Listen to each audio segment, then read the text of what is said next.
So basically, what happened was that, working in the healthcare industry, it was more of routine work for many years. I wanted to grow because I've done two bachelor degrees. Oh, And then what happened is that working in the same field, I was getting stagnant. I've done my oh, MBA in great. healthcare management at the age of 51. Oh, wow. Yes, that was another big achievement for Yeah, me. yeah, absolutely. When I was applying for jobs as a medical lab technologist, they said, no, experience doesn't count anymore. We'll give you a salary for a fresh graduate. And that's like Oh, one-fifth the salary. I said, I'm not going to take that. So what happened is during COVID, many labs mushroomed up. And when that happened, everyone had, recruited people from India, from Philippines for a lesser pay. yeah, So that way they could pay them less and make them work the whole day. right.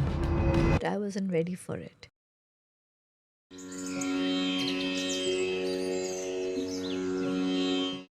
Welcome, ma'am. Welcome to the show. Thank you so much. How are Thank you you for today, having ma'am? me. I'm very well. I'm fine. Thank you. I'm really well. How So, about how's your you? day, ma'am? My day has been actually it has been great. I've been accelerated because I had a book launch. My Yeah. first book today was we had a book launch in a cafe in Mumbai, and it was so exciting because this was my first book, Right.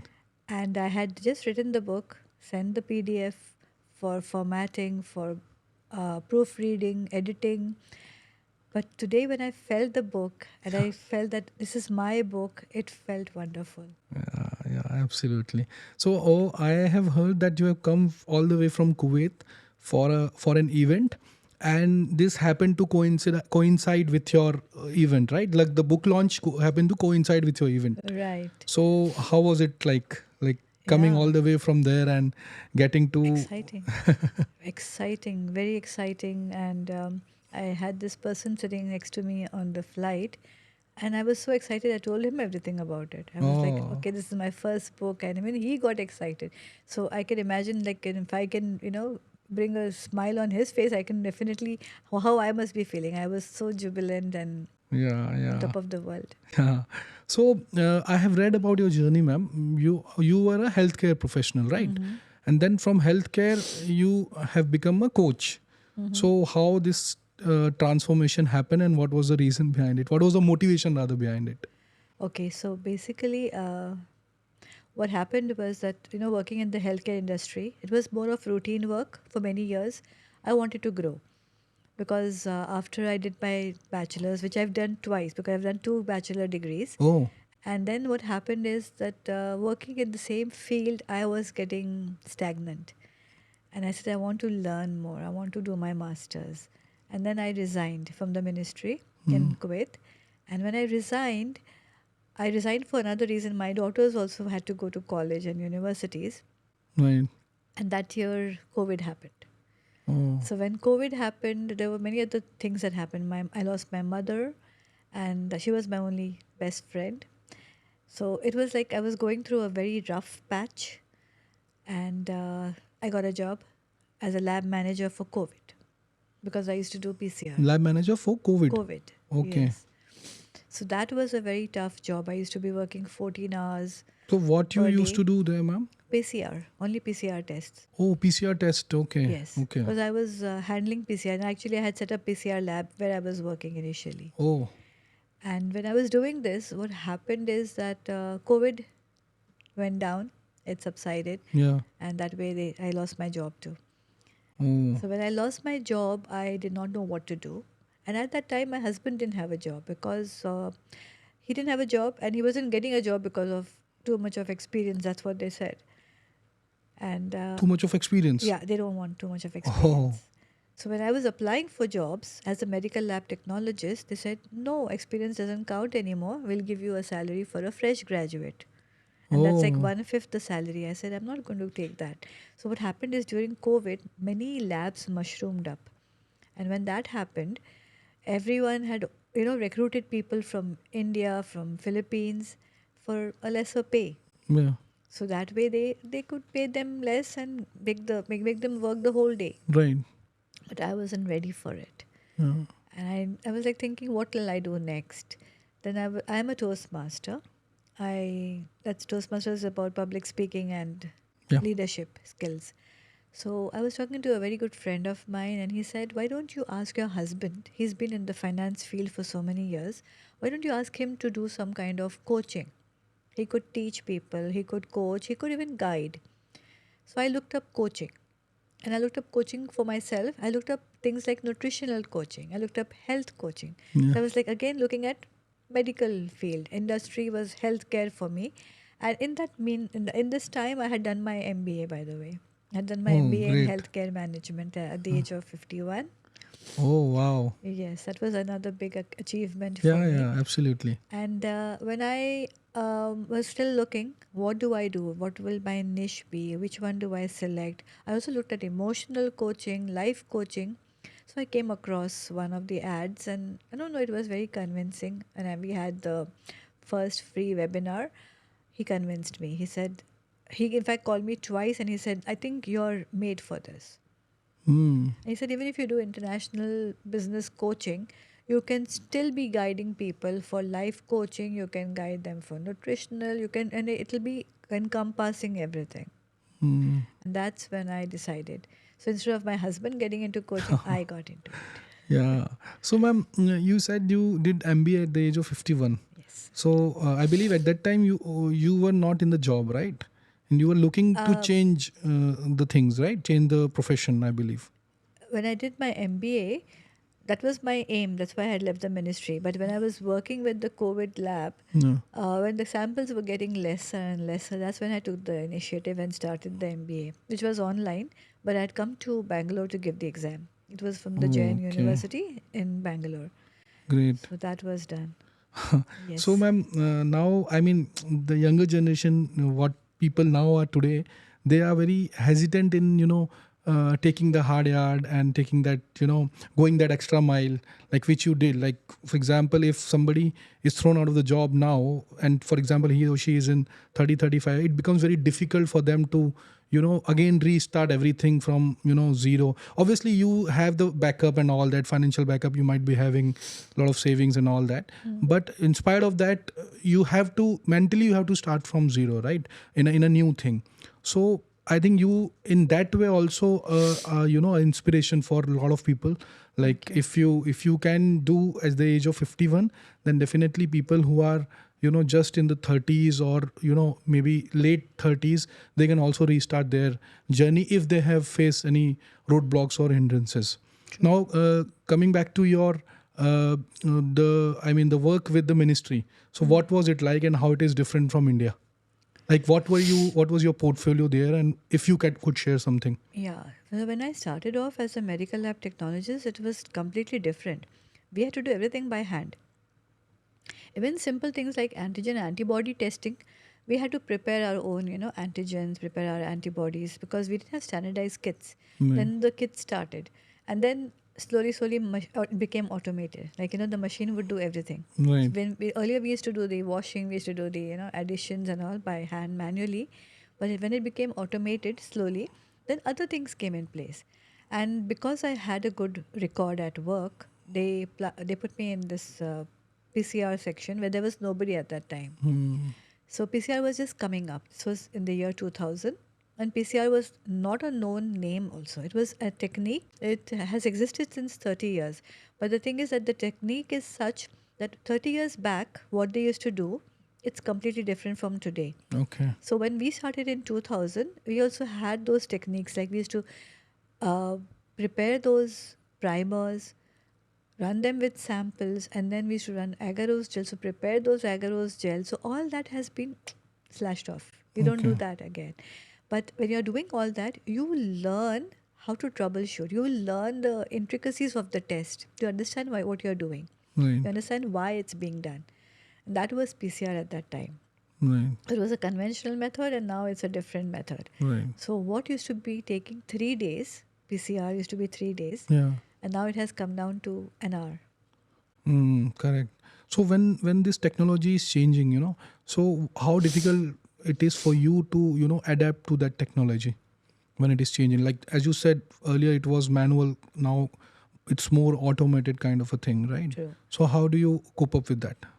It's easy because it's all automated, and of course everyone's been using computers and all, so it's quite easy for us. we Yeah. we pick up very quickly. And if you know what's happening, the science behind it, everything has a science behind it. Right. So that really helps, because if you know the reasoning, the rationale behind it, I think that helps. Right. Right. Because I'll tell you, this is actually something which I noticed. We when Indians, the schooling that we have or the college that we go to, we are given that little bit of, okay, ask the question, okay, Q, that why is important. Yeah. Curiosity. You have to be curious. Arabs are not taught that way. They are Mm. just taught, like, this is it. That's the procedure. Add this, add that, and get the result. Mm. Why you're getting, how you're getting, even if they have a wrong result. Like errors have been given as false positives and positives which don't exist, because they Mm. don't have that knack of understanding, analyzing. We Indians are the curious kind. We analyze. If this Mm. is like that, no, there's something wrong. We need to repeat. They don't want to repeat. Mm. So that's the difference between our way of studying, and that has actually helped me to understand a lot of this. The techniques, that Yeah. Yeah. helps. That really So helps. when did you shifted to from India to Kuwait? What was the year like? Okay, so I was born in Kuwait. Oh, great. So I've lived there most of my life, and I've studied in Mumbai. I studied here 5 years. Okay. And when I got married, then after my third child, that's when I got into my second graduation. Oh. So I did my second graduation on medical lab technology, which is again the entire picture. Before that, it was just I had done my bachelor's of science in microbiology and biochemistry from Sophia College. What is the story and motivation behind the second bachelor's degree that you did? See, microbiology in Kuwait is, I think, kind of, even now it's at a standstill. Okay, and microbiology research is better. So that happens in the West. So now being in Kuwait, you don't get that opportunity, and Hmm. everything is too standardized. Like everything is like, take this gel, put. I mean, here when I was learning microbiology, we used to prepare our gels, keep them overnight, run the sample the next day. Nothing of that sort happened there. So I Yeah. was not interested. So I had to shift. Yeah. Yeah. Okay. So I must say that you are, you don't like to be, stagnant at one place and not grow, and that shows like at the age of 51 you are doing MBA, you've done two graduation, now you're writing a book, you've written a book, and now you are thinking of writing another one. So that's very quite inspirational for all of us. And to talk about the your journey during the COVID period, where you were I mean at the PCR lab. So what was it like? And like all of us have faced the difficulties, Yeah, during that phase. So what was that period like for you? it was very tiring for me. Very tiring because everyone was at home and I had to go to work. Hmm. And I was working 14 hours, standing on my feet, and it was not an easy task. So, initial 5 months, I had no help. And I didn't have the right equipment. I didn't have the right, the disposables, the accessories, everything was missing because what had happened was everyone wanted it.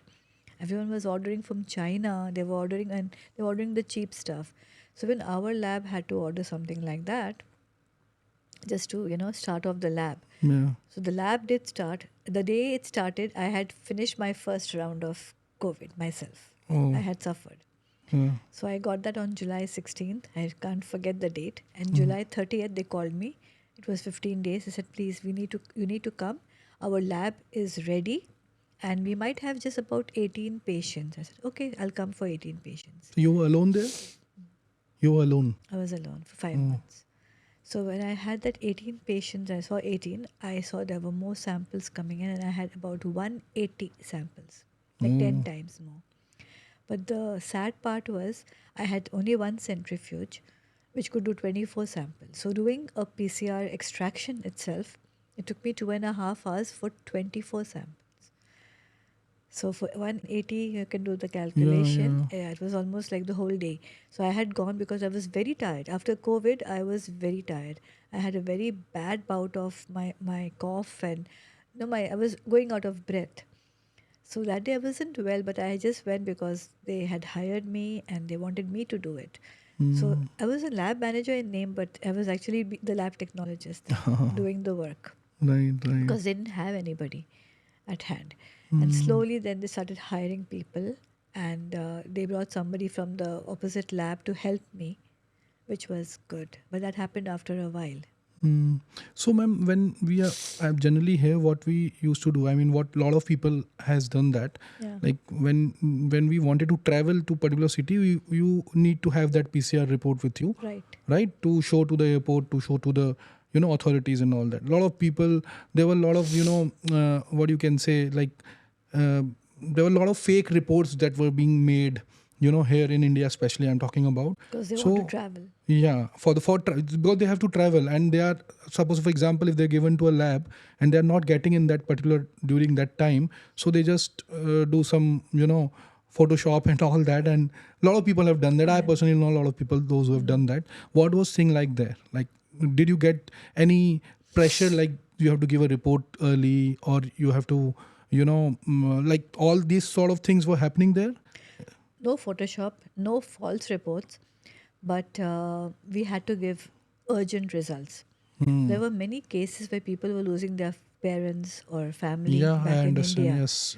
and they had to go. Hmm. So there were when the flights opened up, that's the time we used to give them urgent results. So I used to help them. I would give them the result within 2 hours. Hmm. Else the others had to wait for at least 6 hours. So we were charging accordingly. Like if you're giving in 6 hours or in 12 hours or 24 hours, Hmm. so we were charging that way. Hmm. But Like, our lab was charging the least. There were two other labs who were working the same way. hmm. They were charging like 40 KD for one PCR test. So they Hmm. made a lot of money.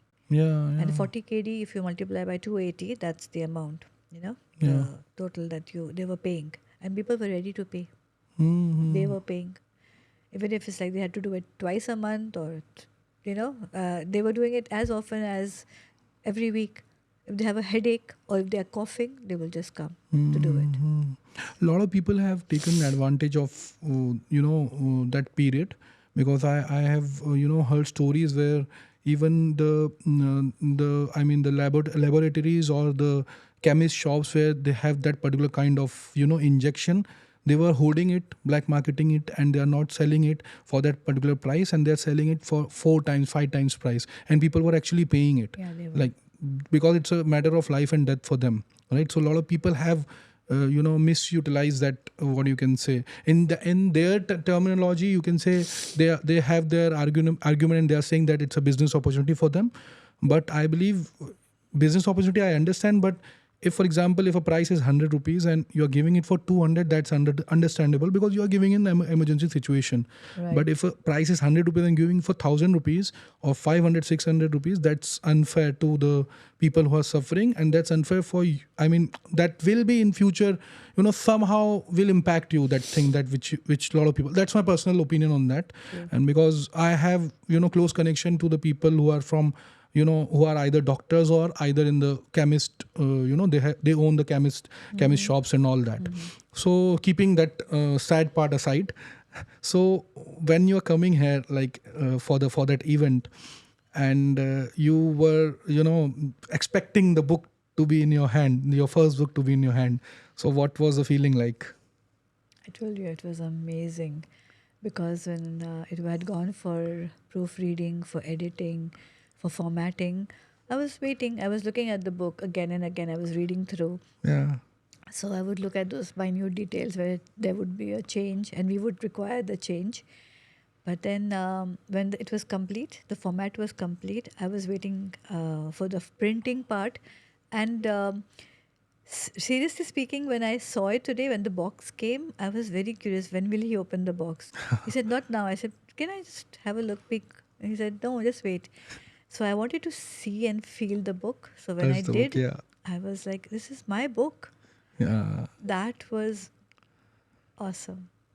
So, what is the feeling of your children, your husband? How they are feeling now? I've got three daughters.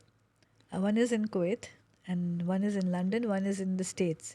And they all three are like over the moon. They've sent me messages and I've sent them the pictures. Yeah. But just seeing that, they are like, really? Is it your book? I mean, they also know that I was writing a book. But when you see that book in my hand, I mean, they couldn't believe it. My husband Right. is really very proud of me. He's happy.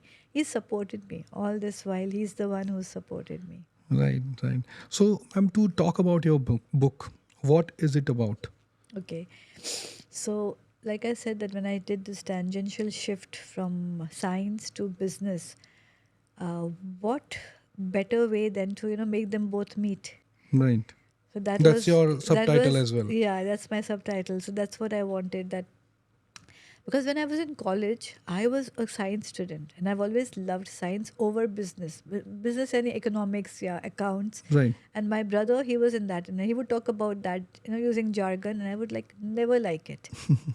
But when I got into the business coaching, it was not about this jargon, but after MBA also I picked up a lot of this Mm. economics, accounts.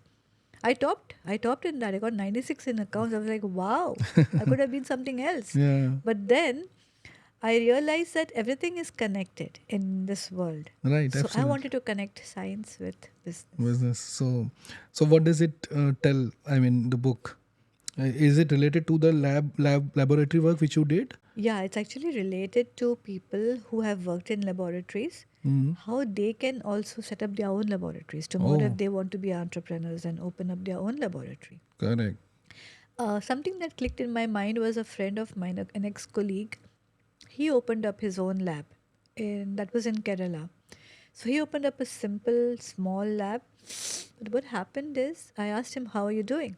Is it running? He said, yeah, it's running. You get patients. But what happened is, on the same street, there was a bigger lab Mm. with more equipment, more facilities. So his lab was not like, the patients were not coming to his lab, rather they were going there because they got, more More tests done. equipment. Yeah. And more tests would be done. Yeah. Right. So they suffered, and then eventually he had to close it down. So I approached him again. I said, if you would like to restart. I said, yeah, if I get the chance, because he's still in Kuwait and now he's in the medical field. So he's a medical service provider. And what happens is, even these people, if they have to approach, they will approach bigger companies, bigger labs, and smaller labs. Smaller labs will buy because they need it, Right. or they will not buy if they don't have the money.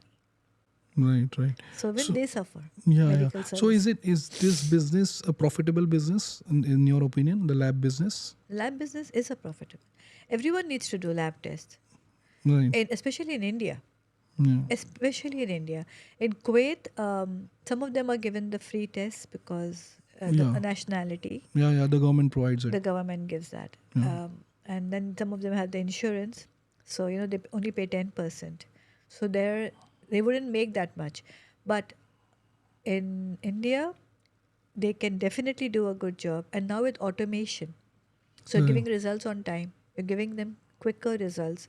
That's Accurate important. results. Accurate results. Yeah. Yeah. Like you asked me about false results and all. Yeah. That is something which I don't really like. So, there's always something called accreditation, something called a clinical check, Yeah. something called you have to watch the people who are working, they should be trained. So, all that is a part of the strategies in my book, telling that people can, incorporate all these little elements to make your lab a successful one. Right. Right. And like labs, the people who are owning the labs, the lab owners, Yeah. they can also make money. If they make money, they can pay their technologists well, they can get better equipments. Right. PCR as such, like what I've handled in the past 20 years or so, PCR itself is a very expensive test. Mm. And just doing PCR, the little elements that go into it, making a primer itself, it's something like in a range of 1000 KD. Prima. What is Prima? If you have Primer to is explain. something if you're identifying that particular thing. It's like every, say if it's a virus or a bacteria, they have DNA, they have RNA, Right. they have specific regions.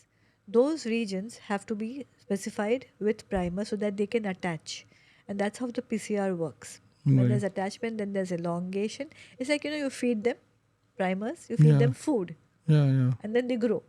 If it's there, it will grow. So Right.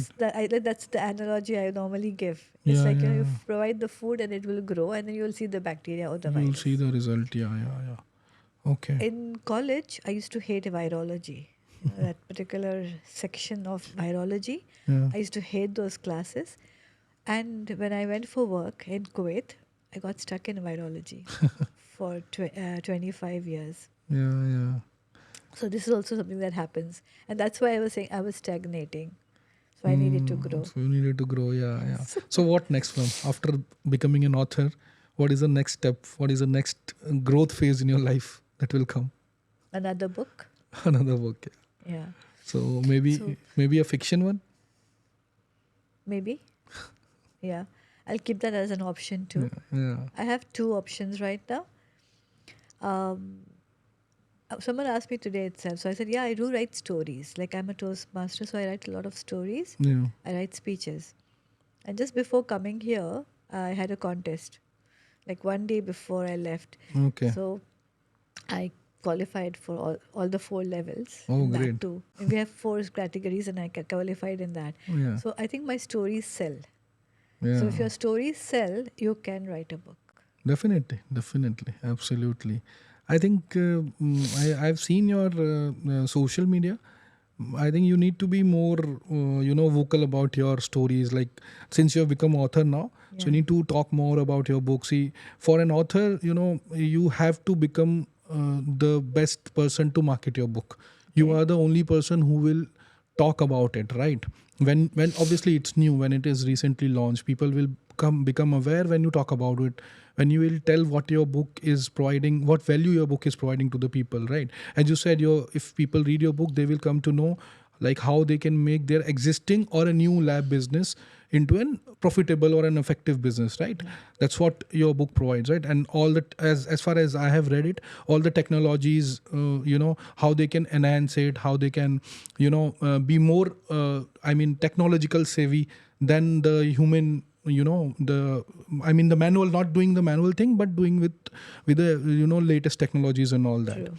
Yeah. So coming back to your book journey, ma'am, I just want to understand more about it. What happened today? I mean, today was your book launch, right? Yeah. So how was the feeling? What was the people saying about it? I like the And questions that they asked me. yeah, There was this question that came to me that as a housewife, yeah, how can this book help me? yes, It's a very good question, right, very valid question. right. So I said that there are certain elements, and only when you read the book, you will identify it. Hmm. Like, I don't know what your talent is, I don't know what you want to do, but say you want to do a startup as a housewife. Hmm. So my first chapter is about, taking the cost and the expenses into account. Hmm. So definitely, if you have to do a startup, you will need that. You will need to have some finance to start up, Right, right. and that will be your first go. So when you take this first step, you read more, you understand, okay, I have to look at this, I have to look at the marketing part. So, there will be something which will strike a chord. Hmm. Right. Okay. So, what do you think your book will do well here in India or in Kuwait? And if in India, why is that? Like I said, here there are many labs, but again, it's about people reading, people reaching out for such books. So I would appreciate if they do, because it's like a roadmap. Hmm. And a roadmap from the beginning to the end. It's not an end, but it's like a journey. And I feel that on a journey, you have to make friends and leave a few things. Like with automation, I think with AI coming in the picture Right. more and more, Yeah. the jobs of technologists also is at stake. Hmm. Right. If five people were doing certain number of tests, they would probably need only one person now, because everything is automated. Like now, one machine can do all those five tests. Correct. And then it's like, okay, just come take the sample, put it in the machine. So you don't need to do the preliminary work, the analysis, because it's doing everything. Right. So, your job is definitely at stake. So then what? Then you can only open up your own lab, Hmm. or you can mentor people, or you can help people.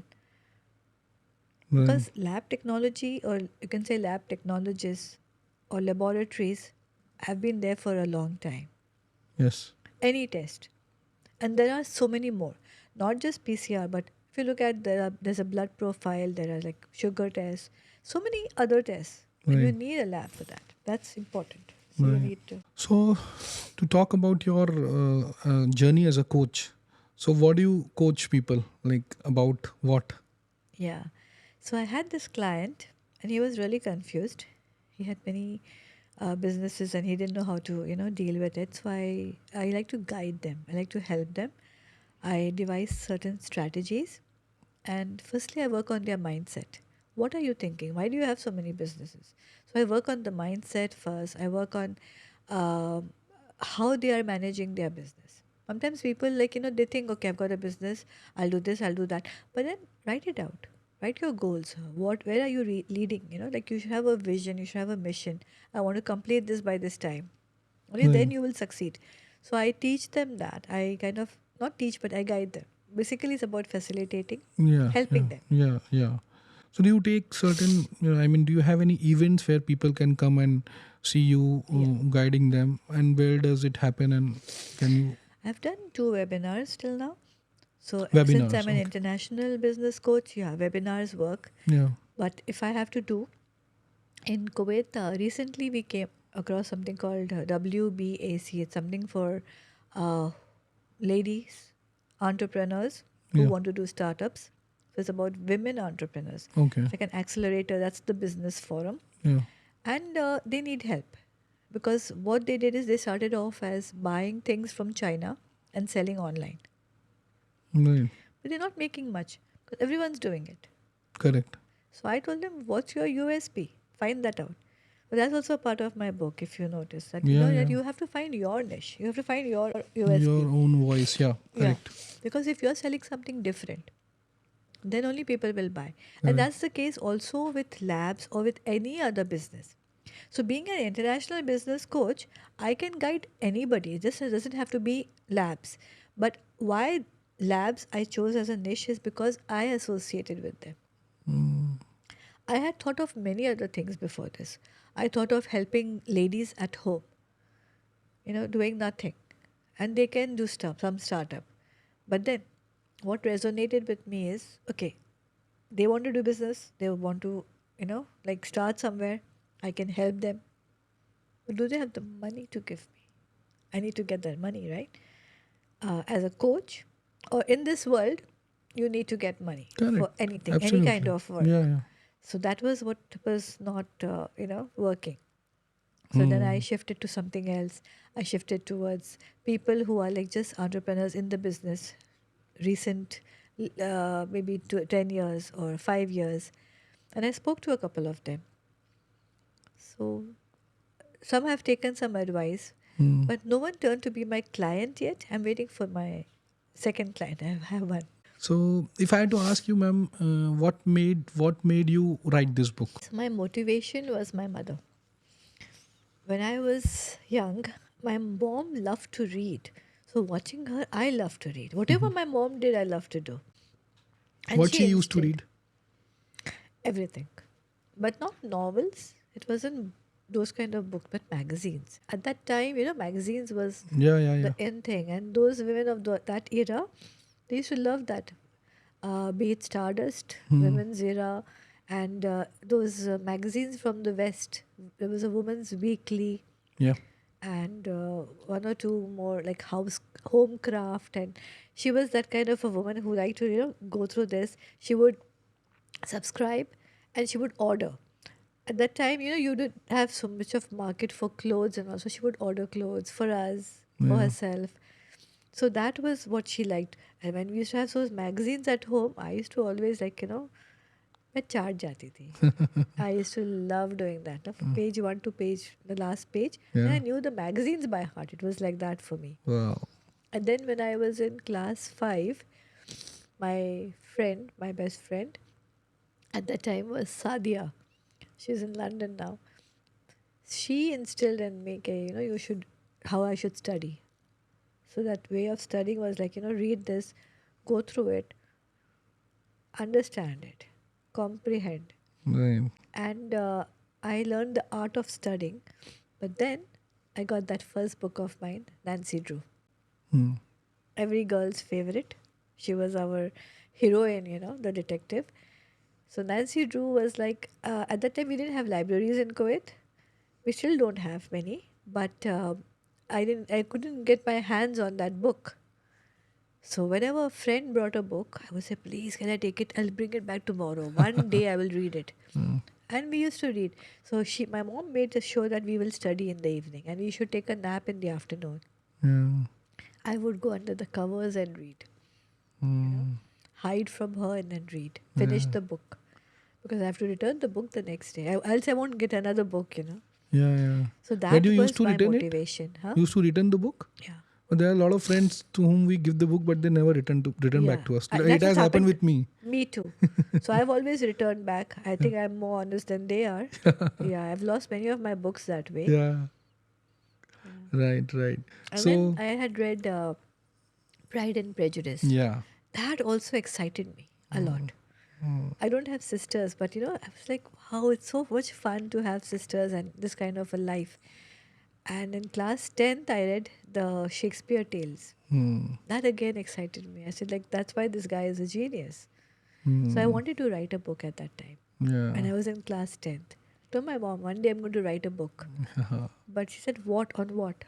I said, I don't know. Maybe it's fiction, maybe it's non-fiction. I don't know. And that time I wasn't a non-fiction reader. Hmm. Non-fiction started much later. Much later. Yeah. Yeah. Because when I joined Toastmasters, that's the time, 2015. That's when I started more of non-fiction to get Yeah. ideas for my speeches. Yeah. Understood. Because you need to give a call to action, you need to have some kind of a message or know more about quotes and things like that. So I used to do that kind of reading. Right. Right. Yeah, but I still love a lot of mysteries and thrillers. So Hmm. yeah, I've got about a So collection of 5,000. what do you like more, ma'am? Books or movies? Oh, both. Both. But If you have to choose one. if you have made a movie on a book, I would prefer the book. Yeah, that's always the case. Yeah. That Book doesn't. is always better than the film made on No, it. I'm saying the book is better than the. Yeah, that's what I'm saying. Book is always Book is better than the always film. better. Yeah. It's more descriptive. Yeah. More like the forgetting the name. The Leonardo da Vinci, the Yeah. Da Vinci Code. Yeah. That was amazing. Yeah. But when I read the book, it was more amazing than the movie. The movie was crap. I didn't like it. So, ma'am, what book does is books are magical. Actually, when we read the book, we are doing an exercise wherein we are imagining the scenes, right, which are written in the book. Yeah. Because there is no scene playing in front of us like what used to happen in case of a movie, right? So True. when you are reading the book, so if the scene is written of a mountain, you can imagine a different mountain according to your experiences. I will imagine a different mountain according to my experiences, right? True. So that's the beauty of a book, right?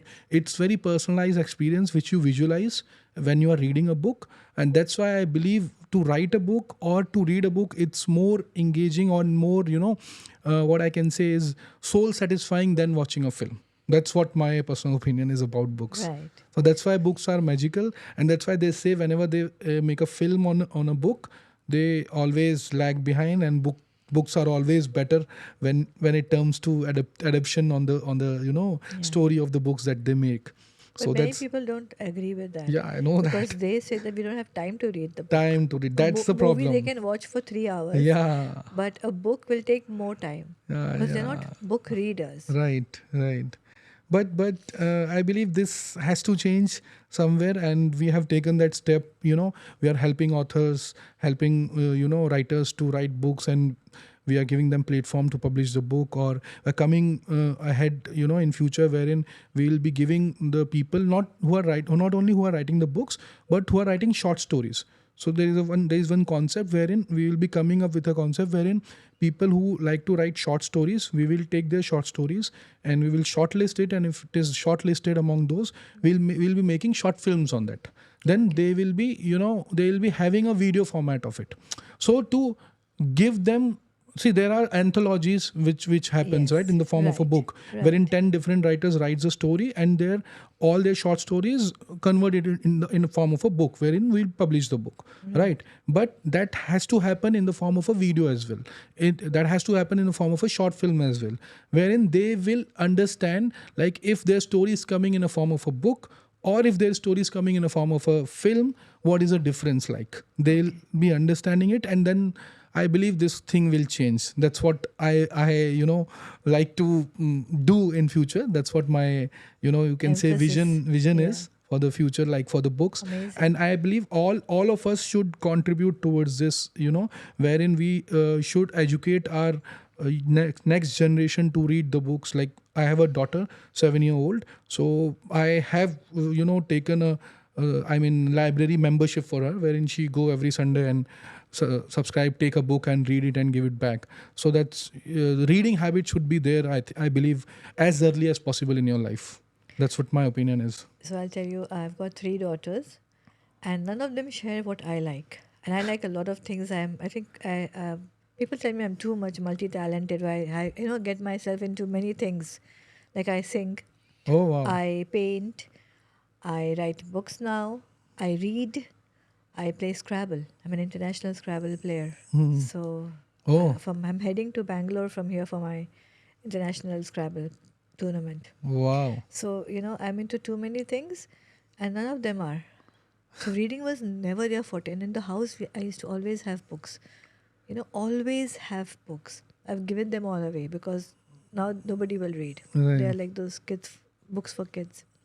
So, that is one thing. But that's why they're more proud of me now, like you've done this. Yeah. And one more thing I'd like to share with you, when I wanted to write a book, when I was suffering, I mean, I could say I was very sad when I lost my mom.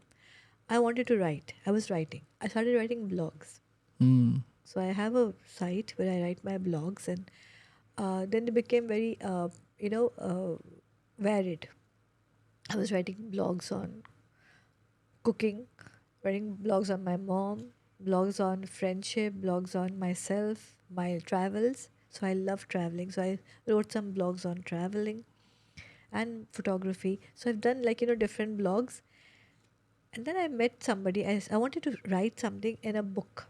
So I came across one lady who said that she's kind of connected, and she's in Pakistan.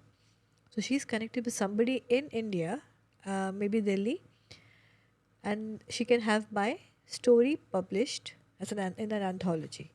I was like, okay. And that time I had not heard of anthologies because it's not a usual thing. Right, right. I said, okay, at least it can be a start. So I had just gone for Umrah, and that was in 2022.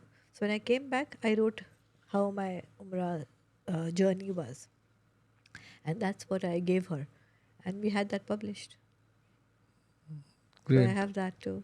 Yeah. No, no, absolutely. I mean, that shows, ma'am. Like, you have done a lot of things. As you said, you are multi-talented. You are doing a lot of things, I and like to do that. we are definitely, your children will be proud of you. But we are also proud of you, the things which you are doing. On the ending note, ma'am, when we are coming to the end of the podcast, we just want to understand about your publishers. What was it like? I mean, what was your experience like with them? So, if you're proud of me, or if you're, like happy about what I have done, I think I'm very happy with what you've done as a publisher.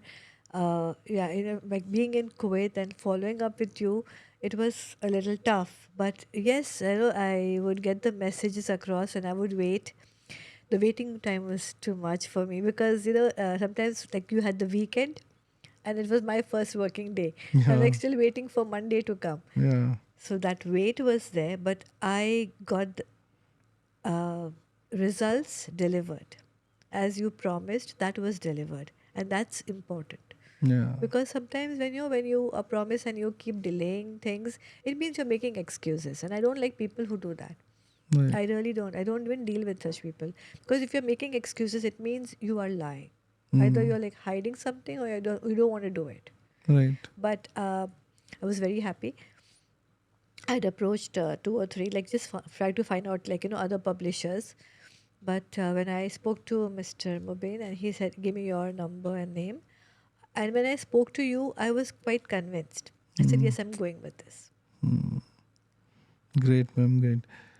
Yeah, wish you all the best for your future book as well, for this one as well, and we will make all the efforts to make it a bestseller. Thank you. Thank you, Book Basket Publishers.